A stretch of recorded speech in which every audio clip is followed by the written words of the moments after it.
नमस्कार दोस्तों, आप सभी का स्वागत है इस वीडियो में। और इस वीडियो में हम लोग देखने वाले हैं एसएससी एमटीएस के प्रीवियस शिफ्टों में पूछे गए हैं जो इंग्लिश के क्वेश्चंस हैं उसका एनालिसिस करने वाले हैं। इसमें कुछ क्वेश्चंस ऐसे हैं जो आपके एग्जाम्स में पूछे गए हैं और कुछ क्वेश्चंस उनके आधार पर प्रीवियस ईयर से पिछले शिफ्टों से लिए गए हैं जिनका हम लोग एनालिसिस करने वाले हैं जो आने वाली शिफ्टों में पूछा जा सकता है। तो चलिए, क्योंकि पिछली वीडियो से आप देख सकते हैं कि पिछली वीडियो से 2-3 जो आपका वन वर्ड सब्स्टिट्यूशन है वो पूछा गया है। जैसे कि एक इडियम्स पिछले वीडियो में मैंने कराया था कि every dog has his day, ये आपका पूछा गया है। उसके बाद कैरोट एंड स्टिक अप्रोच जो है ये आपका पूछा गया है। तो ये क्वेश्चन जो हैं वो आपके आने वाले शिफ्टों के लिए काफ़ी ज़्यादा ज़रूरी होगा। तो चलिए वीडियो को शुरू करते हैं। साथ ही यदि चैनल पे आप नए हैं तो चैनल को सब्सक्राइब कर लीजिए ऐसे ही वीडियो पाने के लिए। पहला जो क्वेश्चन पूछा गया था आपका वो पूछा गया था क्लियर द मॉड।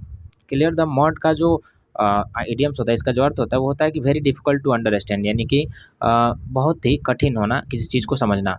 अगला पूछा गया था क्राइंग ओवर स्पिल्ट मिल्क, यानी कि व्यर्थ का पछतावा करना, यानी getting upset about a mistake that can not be undo, यानी कि जो फिर से दोबारा सही नहीं किया जा सकता है उनको लेकर पछतावा करना। अगला क्वेश्चन है हीट ए ब्रिक वॉल। हीट ए ब्रिक वॉल का मतलब होता है इनकाउंटर एंड ऑब्स्टिकल, यानी कि किसी अवरोध से क्या करना, सामना करना, भिड़ना, उसका मतलब होता है हीट ए ब्रिक वॉल। अगला क्वेश्चन है कि every dog has his day, जिसका मतलब होता है कि सभी का क्या होता है, एक ना एक दिन समय आता है। तो सूनर और later every one has his share of good fortune, यानी सभी का एक ना एक दिन भाग्य उदय होता है। अगला इडियम्स है कि कैरोट एंड स्टिक अप्रोच, यानी कि साम दाम दंड भेद जिसे हम कहते हैं उसी को इंग्लिश में क्या कहा जाता है, कैरोट एंड स्टिक अप्रोच, यानी कि मिक्सचर ऑफ रिवॉर्ड और पनिशमेंट, यानी पनिशमेंट भी जरूरत पड़ेगी तो दिया जाएगा और रिवॉर्ड भी जरूरत पड़ेगी तो दिया जाएगा। अगला क्वेश्चन था कि बाई लिप्स एंड बाउंड्स, यानी कि वेरी क्विकली, दिन दूनी रात चौगुनी इसे कहते हैं बाई लिप्स एंड बाउंड्स, यानी कि वेरी क्विकली। अगला क्वेश्चन है इडियम्स का कि the devil's advocate. The devil's advocate, इसका मतलब होता है कि one who argues against something just for the sake of arguing, यानी कि ऐसा व्यक्ति जो व्यर्थ का बस एक तरह से कहें तो मुद्दे को भड़काने के लिए, मुद्दे को बढ़ाने के लिए क्या करता है, आर्ग्यू करता है, यानी बहस करता है। अब देख लेते हैं हम वन वर्ड सब्स्टिट्यूशन से कौन से ऐसे क्वेश्चन है जो पूछे गए हैं। तो a narrow piece of land connecting two large masses of land, तो इसे हम क्या कहते हैं, तो इसको हम एस्थोमस कहते हैं। क्या कहा जाता है इसे, एस्थोमस। उसके बाद टेरिटर, टेरिटर जो होता है किसे कहा जाता है, तो someone who betrays his country by committing treason, यानी कि जो बलिदान देता है आपका जेल में रहकर। अगला क्वेश्चन है कि एरिस्टोक्रेट्स, एरिस्टोक्रेट्स जो है किसे कहा जाता है, तो aristocrats A member of aristocracy. Aristocracy मतलब होता है कुलीन वर्ग, यानी कि उच्च जो उच्च जो धर्म होते हैं, यानी कि उच्च जो लोग होते हैं, उच्च कुल के लोग, उन्हें हम एरिस्टोक्रेट्स कहते हैं, जिसे एरिस्टोक्रेसी कहा जाता है, यानी नोबल पर्सन कह सकते हैं या रिच पर्सन कह सकते हैं। टायरेंट, टायरेंट का मतलब होता है क्रूअल एंड ऑपरेसिव डिक्टेटर, यानी कि एक बहुत ही खतरनाक डिक्टेटर, तानाशाह। डेमोक्रेट्स का मतलब होता है कि an advocate of democratic principle, यानी कि ऐसा व्यक्ति जो क्या करता हो, डेमोक्रेटिक प्रिंसिपल को फॉलो करता हो। एस्टोइक, ये पूछा गया था, तो एस्टोइक का क्या होता है, तो a person who is indifferent to pain and pleasure of life, यानी ऐसा व्यक्ति जो सुख दुख दोनों में समान रहता है उसे हम क्या कहते हैं, एस्टोइक कहते हैं। आगे पूछा गया था vagabond, vagabond a person who wanders from place to place without a home और जॉब, यानी ऐसा व्यक्ति जो क्या हो, घुमक्कड़ हो, नोमैड जिसे बोला जाता है, बंजारा, यानी ऐसा व्यक्ति जो क्या हो, घुमक्कड़ हो, बिना किसी कारण की एक जगह से दूसरी जगह घूमता हो और साथ में उसका घर भी ना हो, उसे हम क्या कहते हैं, वेगाबाउंड कहते हैं, वेगाबॉन्ड कहते हैं। एमेच्योर, एमेच्योर का मतलब होता है कि ऐसा व्यक्ति जो क्या हो, जिसे शौकीन कहा जाता है या अनुभवहीन कहा जाता है। A person who engage in a particular activity for pleasure rather than a profession, यानी उसका प्रोफेशन नहीं है बल शौक के लिए क्या करता है वो, उसके लिए शौक के लिए बस उसमें भाग लिया है।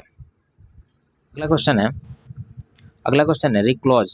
रिक्लोज का आपका वन वर्ड सब्स्टिट्यूशन पूछा गया था, तो इसका मतलब क्या होता है, a person who lives in seclusion और आइसोलेशन फ्रॉम सोसाइटी, यानी जिसे हम एकांतवासी कहते हैं, यानी ऐसा पर्सन जो क्या हो, समाज से अलग रहता हो, खुद को अलग रखता हो, उसे हम क्या कहते हैं, रिक्लोज कहते हैं।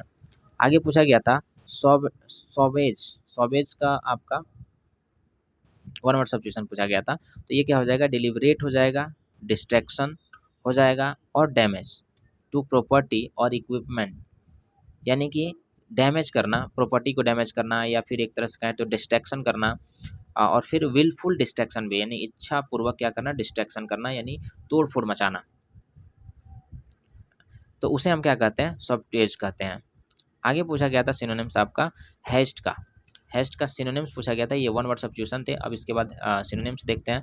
तो सिनोनिम्स हेस्ट का पूछा गया था, जिसका सिनोनिम्स होता है स्पीड होता है, वेलोसिटी होता है, हरी होता है, क्विकनेस होता है, स्विफ्टनेस होता है, क्लियरिटी होता है, रैपिडली होता है, पेस होता है, यानी कि गति हम कह सकते हैं। हेस्ट मतलब गति। और इसका अगर एंटोनिम्स देखा जाए तो क्या हो जाएगा, डिले हो जाएगा, स्लोनेस हो जाएगा, प्रोक्रेस्टिनेशन हो जाएगा, पॉटलिंग हो जाएगा, स्लेजिनेशन हो जाएगा, नेस हो जाएगा, और लैगिंग हो जाएगा। चलिए आगे देखते हैं अगला क्वेश्चन।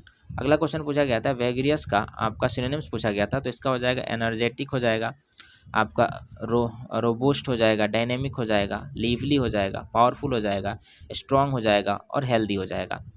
आगे आपका सिनोनिम्स पूछा गया था पैम्पर का। पैम्पर का सिनोनिम्स क्या हो जाएगा, तो मॉलिकोडल हो जाएगा, स्पॉइल हो जाएगा, इंडल्ज हो जाएगा, ओवर इंडल्ज हो जाएगा, कोसेट हो जाएगा, मोली कोडल हो जाएगा, और कोडल हो जाएगा इसका सिनोनिम्स।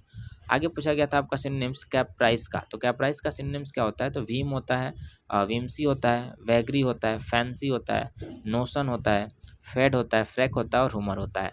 ये आपका इसका सिनोनिम्स है। आगे पूछा गया था फ्यूजन का। फ्यूजन का आपका एंटोनिम्स पूछा गया था। तो फ्यूजन का एंटोनिम्स क्या हो जाएगा, तो डिसयूनिटी हो जाएगा, डिवीजन हो जाएगा, डिस्कॉर्ड हो जाएगा, डिसेंट हो जाएगा, डिस यूनियन हो जाएगा। यानी अगर इस और साथ में सेपरेशन भी होता है इसका, अलग होना, यानी टूटना। फ्यूजन मतलब क्या होता है, टूटना, विखंडित होना। अब पूछा गया था रेगुलर का सिनोनिम्स पूछा गया था। तो रेगुलर का सिनोनिम्स क्या हो जाएगा, यूजुअल हो जाएगा, मेथोडिकल हो जाएगा, सिस्टेमिक हो जाएगा, स्ट्रक्चर्ड हो जाएगा, ऑर्डरली हो जाएगा। तो ये आपका इसका सिनोनिम्स हो जाएगा। आगे इनका करेक्ट वर्ड पूछा था, यानी कि जो स्पेलिंग एरर था वो पूछा गया था। वो पूछा गया था आपका कैरुजुअल का, उसके बाद पैट्रियोज्म का पूछा गया था, और जनरेशन का पूछा गया था। जनरेशन में गलत दिया गया था, इसको सही करके लिखना था। सही करके लिखना में बताना था कि कौन गलत है। तो ये आज के कुछ क्वेश्चंस थे जो आपके जो शिफ्ट में प्रीवियस शिफ्टों में पूछे गए थे इंग्लिश के। साथ ही यदि आप चैनल पर नए हैं तो चैनल को सब्सक्राइब कर दीजिएगा, और आगे